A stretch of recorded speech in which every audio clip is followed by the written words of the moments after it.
Good morning. ঘুম থেকে উঠে পড়েছি। শীতের সকাল তো শুরু হয়ে গেছে।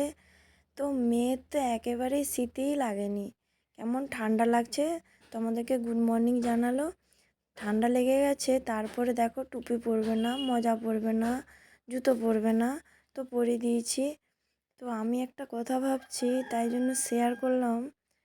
তো মা হওয়া কি মুখের কথা, যদি না পাও জ্বালা। সকাল থেকে ঘুমোয়নি, ভোর 5টা থেকে উঠে পড়ে জ্বালাচ্ছে।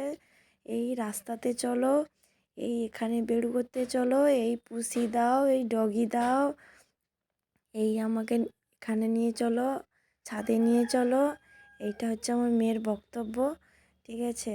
তাই ভাবি যারা মা হয়েছে তারা কি সত্যি কত কষ্ট করে আমাদেরকে মানুষ করেছে, বা আগেও যারা মা হয়েছে তারা কত কষ্ট পাচ্ছে বা পাবে বা পেয়েছে।